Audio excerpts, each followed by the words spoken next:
প্রিয় নবম দশম শ্রেণীর শিক্ষার্থীরা, আজকের ক্লাসে আমরা তোমাদের বিজ্ঞান বইয়ের প্রথম অধ্যায় উন্নততর জীবনধারা এর খাদ্যপ্রাণ বা ভিটামিন এই টপিকটি নিয়ে বিস্তারিত আলোচনা করব। তো এই ভিডিও দেখলে আশা করি তোমাদেরকে আর বই পড়তে হবে না, তোমরা ছবির সাহায্যে খুব সুন্দরভাবে বিষয়গুলো বুঝতে পারবে। আচ্ছা, তো প্রথমে কি আছে, ভিটামিন কি? ভিটামিন হলো খাদ্যে অতি সামান্য পরিমাণে উপস্থিত এক প্রকার জৈব রাসায়নিক পদার্থ। তাহলে বোঝা গেল ভিটামিনটা আসলে কোথায় পাওয়া যায়? খাদ্যে পাওয়া যায়। ঠিক আছে, খাদ্যে কতটুকু থাকে? অতি সামান্য পরিমাণে উপস্থিত থাকে। আর ভিটামিন এক প্রকারের জৈব রাসায়নিক পদার্থ। তো রাসায়নিক পদার্থ বলতে তো আমরা সবাই জানি কেমিক্যাল, কিন্তু জৈব রাসায়নিক পদার্থ কি? যেসব কেমিক্যাল আমাদের শরীরে বা যে কোনো জীবদেহের শরীরে পাওয়া যায় সেটা কি বলা হয়? জৈব রাসায়নিক পদার্থ। আচ্ছা, এরপরে কি আছে? ভিটামিনের কাজটা লিখছে এখানে একটু, যে শরীরের স্বাভাবিক বৃদ্ধি এবং সুস্থ রাখার জন্য অপরিহার্য। ভিটামিন কি কোনো কাজে লাগে? অবশ্যই। ভিটামিন শরীরের স্বাভাবিক বৃদ্ধি এবং সুস্থ রাখার জন্য অপরিহার্য। এর অভাবে শরীরের রোগ প্রতিরোধ ক্ষমতা কমে যায়। তাহলে ভিটামিনের অভাবে কি হয়? আমাদের শরীরের যে একটা রোগ প্রতিরোধ ক্ষমতা আছে, যার ফলে আমাদের শরীরে রোগ ব্যাধি হয় না, সেই রোগ প্রতিরোধ ক্ষমতাটা কমে যায় এবং আমরা সহজেই রোগাক্রান্ত হয়ে পড়ি। ঠিক আছে, এছাড়াও বিভিন্ন উপসর্গ দেখা দেয়। এরপরে ভিটামিনের শ্রেণী বিভাগ। ঠিক আছে, ভিটামিনকে সাধারণত দুই ভাগে ভাগ করা যায়। সেটা কি? একটা হচ্ছে পানিতে দ্রবণীয়, আর একটা হচ্ছে পানিতে অদ্রবণীয়, অর্থাৎ তেলে বা চর্বিতে দ্রবণীয়। ঠিক আছে, এই দেখো প্রথমে বলছি কি, স্নেহ পদার্থে দ্রবণীয় ভিটামিন কি কি? Vitamin A, vitamin D, vitamin E, vitamin K. আমি এদেরকে এক কথায় অ্যাডেক বলি, অ্যাডেক। ঠিক আছে, কি বলি জানো? অ্যাডেক। আচ্ছা, আমি এখানে কালারটা চেঞ্জ করে নিই। মনে করো অ্যাডেক, বাংলায় যদি আমি বলি ডেক বা এডেক। ঠিক আছে, এখন এডেককে যদি তুমি ইংলিশে লিখতে চাও তখন এভাবে লিখতে হবে, এ ডেক, ডি ই কে। ঠিক আছে, যদি এডেক এভাবে মনে রাখো, তাহলে এই এডেকটা কি? এডেকটা তেল, চর্বি বা ফ্যাটে দ্রবণীয়। ঠিক আছে, তাহলে এখন ভাবো এডেক বাদে কি কি বাকি রইল? ঠিক আছে, তুমি মনে করো এখানে লিখলা এ, কিন্তু বি তো লিখলা না, সি লিখলা না, ডি লিখলা, ই, আর কি? কে। ঠিক আছে, বুঝতে পেরেছো? এই যে এ ডি ই কে, এগুলো হচ্ছে তেলে বা চর্বিতে দ্রবণীয়। তাহলে বাকি থাকলো কি? এরপরে বি কিন্তু লেখি নাই। ঠিক আছে, আমি যদি এখানে একটু এই কালার দিয়ে লিখি বুঝতে সুবিধা হবে, বি, বি, আর একটা কি লিখি নেই বলো তো? সি। এই যে ভিটামিন বি এবং ভিটামিন সি, এই দুইটো হলো পানিতে দ্রবণীয়।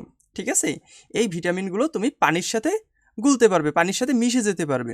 কিন্তু এই যে এ ডি ই কে, এরা কিন্তু পানির সাথে মেশে না। ঠিক আছে, পানির সাথে একে তুমি গুলিয়ে ফেলতে পারবে না। প্রিয় শিক্ষার্থী, আমাদের চ্যানেলের ভিডিওগুলো যদি তোমার পড়াশোনায় একটুও হেল্প করতে পারে তবে আমাদের চ্যানেলটি সাবস্ক্রাইব করে দিতে পারো। এই ভিডিওটি ভালো লাগলে একটি লাইক দিও। আমাদের ভিডিওর মাধ্যমে যদি তুমি পড়াশোনায় একটু উপকৃত হও তবেই আমরা সার্থক। এখান থেকে কিন্তু আরেকটা জিনিস বোঝা যায়, সেটা হলো যে কোনো তেল জাতীয় বা চর্বি জাতীয় খাবারে আমরা এই এ ডি ই কে এগুলোকে পেতে পারি। বুঝতে পেরেছো? আচ্ছা, আশা করি পরে আরও বিস্তারিত বুঝবে। চলো আমরা নেক্সট স্লাইডে চলে যাই। আচ্ছা, এরপরে আছে কি? ভিটামিন এ এর উৎস। আচ্ছা, ভিটামিন এ কিসে কিসে পাই? ভিটামিন এ মূলত আমরা দুই ধরনের উৎস থেকে পাই। প্রাণীজ উৎস, অর্থাৎ গোস্ত বা যে খাবারগুলো প্রাণী থেকে আসে, আর একটা হচ্ছে উদ্ভিজ্জ উৎস। ঠিক আছে, যে খাবারগুলো উদ্ভিদ থেকে আসে বা গাছপালা থেকে আসে। তো প্রাণী থেকে আমরা যে ডিম, গরুর দুধ, মাখন, ছানা, দই এগুলো পাই, এগুলোতে কিন্তু আমরা ভিটামিন এ পাই। ওকে, আচ্ছা, কি কি প্রাণীজ উৎস? কি কি? ডিম, গরুর দুধ, মাখন, ছানা, দই। আর একটা কথা একটু আগেই বলেছিলাম যে বিভিন্ন তেল বা চর্বিতে কিন্তু এই ভিটামিন এ, তারপর ডি ই কে এদেরকে পাওয়া যায়। তাহলে ভিটামিন এ সেটাকেও তুমি এই যে চর্বি বা তেলের মধ্যে পাবে, তাই না? তাহলে বলছে কি বিভিন্ন তেল সমৃদ্ধ মাছ, বিশেষ করে কড মাছের যকৃত তেল, আমরা একে কড লিভার অয়েল বলি, ঠিক আছে, cod liver oil, OIL, cod liver oil বলে অনেকে সংক্ষেপে। আর উদ্ভিজ উৎস অর্থাৎ গাছপালা, ফলমূল, শাকসবজি, এদের মধ্যেও ভিটামিন এ পাওয়া যায়, যেমন ক্যারোটিন সমৃদ্ধ শাকসবজি, লাল শাক, পুঁই শাক, পালং শাক, টমেটো, গাজর, মিষ্টি কুমড়া, মলা মাছ, ছোট মাছ ইত্যাদি। এছাড়াও বিভিন্ন ফলমূলে পাওয়া যায়, যেমন আম, পেঁপে, কাঁঠাল, কলা, অনেক কিছুতেই ভিটামিন এ পাওয়া যায়। তো আমরা এক কথায় বলতাম কি জানো, বিভিন্ন সবুজ শাকসবজিতে, এখানে লিখে দেই, ঠিক আছে, সবুজ শাকসবজিতে, ঠিক আছে। আচ্ছা, সবুজ শাকসবজি কথাটা ঠিক না পুরোপুরি, কেন ঠিক না? রঙিন শাকসবজিতে পাওয়া যায়।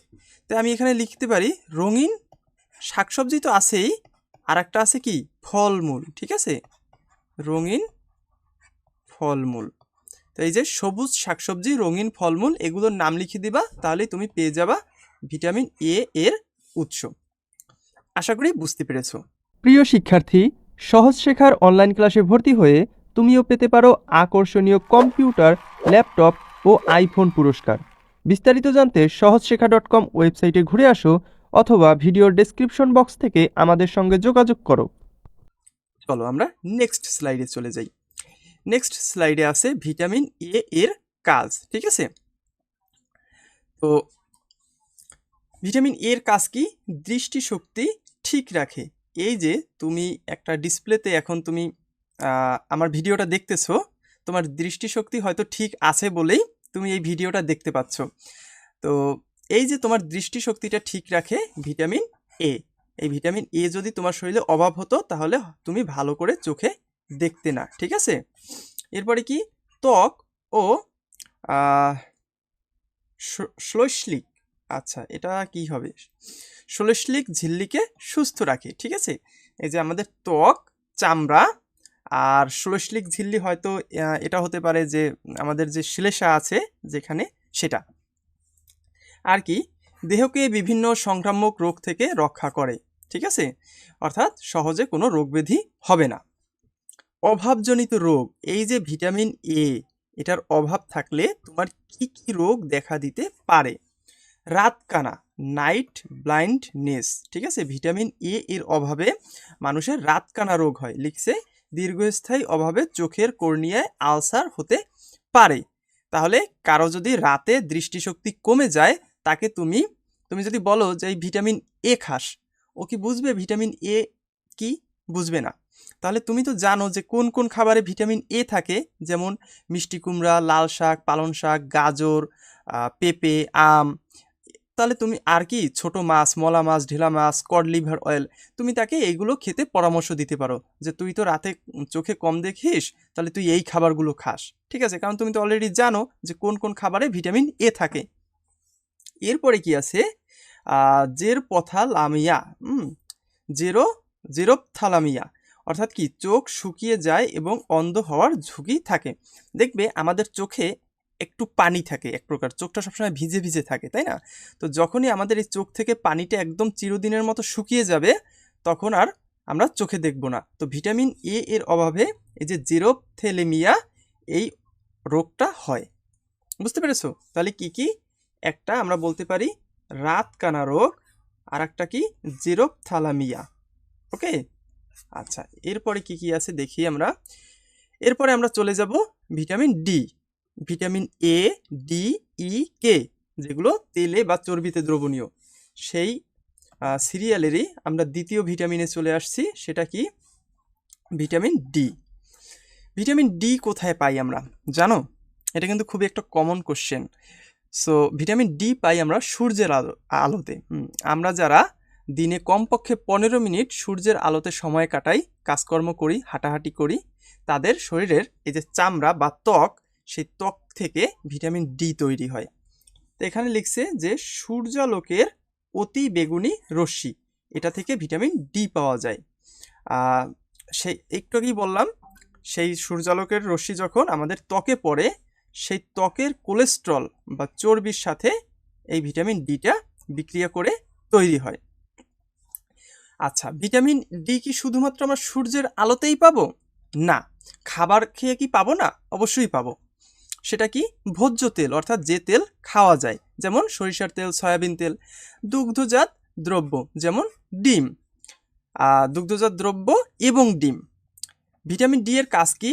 শরীরকে ক্যালসিয়াম ও ফসফরাস শোষণে সাহায্য করে, যা হাড় ও দাঁত তৈরির জন্য অপরিহার্য।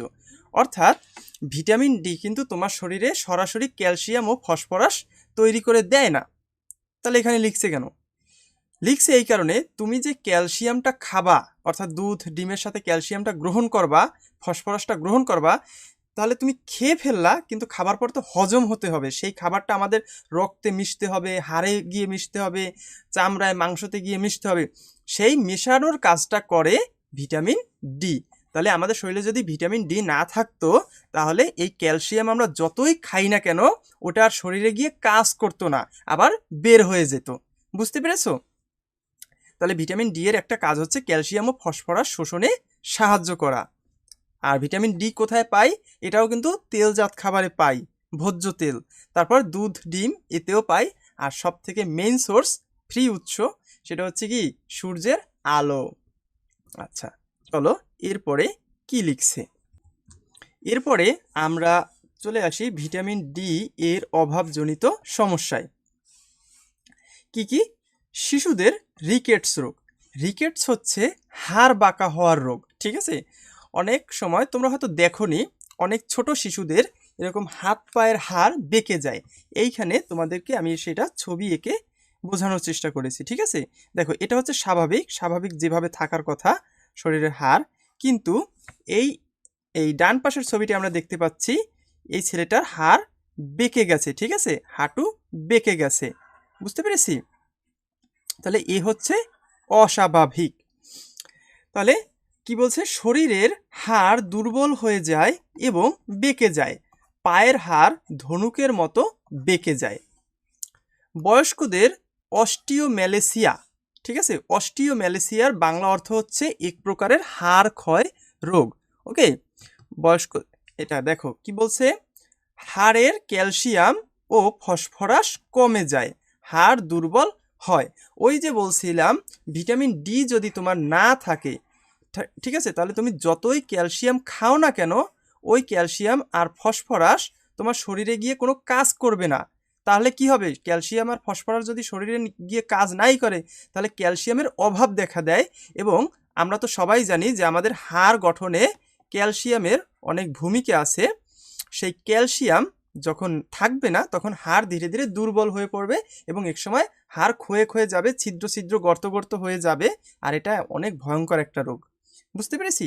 তাহলে ভিটামিন ডি এর অভাবে আমরা বলতে পারি শিশুদের রিকেটস, এটা হচ্ছে হাড় বাঁকা হওয়া, আর বয়স্কদের অস্টিওম্যালেসিয়া, অর্থাৎ হাড় ক্ষয় রোগ। ঠিক আছে? তোমার যদি অস্টিওম্যালেসিয়া নামটা মনে না থাকে, তাহলে তুমি এভাবে সরাসরি হাড় ক্ষয় রোগ লিখতে পারো।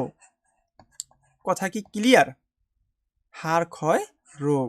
ওকে, আচ্ছা।